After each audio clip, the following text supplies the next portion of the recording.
It's perfectly understandable and normal to have a whole host of worries and fears about return to school, but I'm here to give you some tips that will really help alleviate those. There isn't a parent in the country or a teacher who isn't a little bit nervous and worried about school return. It's the same every single year, but equally this year we might have a few little additional worries and concerns. The good news is there's always something you can do about them. If your child is feeling particularly anxious or they're very worried about COVID in general, just stay calm, focus on the knowledge, the things that we know, and on the people who are helping the situation to improve. We don't want those children, religiously watching the news, which can be very anxiety provoking for anyone.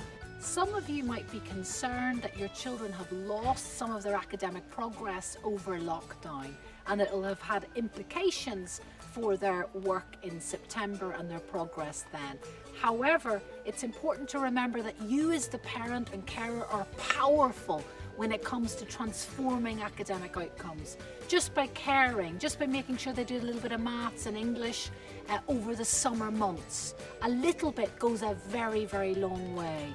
And I would urge all of you to take advantage of some of the Collins books on maths and English. Even 20 minutes, 25 minutes a day will make a world of difference come September. One of my biggest tips of all that comes straight from the neuroscience is to give them a fantastic breakfast. We know that children who have a great breakfast are much more likely to concentrate well in class, to memorize material. First of all, give yourself a giant pat on the back, because the last few months may have been really tricky, and you may have not seen your friends, you may have been denied play dates, you may have found it tricky being at home when you preferred to have been at school. So think back and say, I'm proud of myself because of these 3 reasons. Don't keep fears and worries to yourself. Try and set goals for yourself. What do you want to achieve when you go to school this term? How do you want to make a great impression? I think it's always a good idea to set little goals, achievable goals, and to praise yourself and to give yourself a pat on the back when you achieve them. It's absolutely normal to be worried and have a few, butterflies about your children's return to school.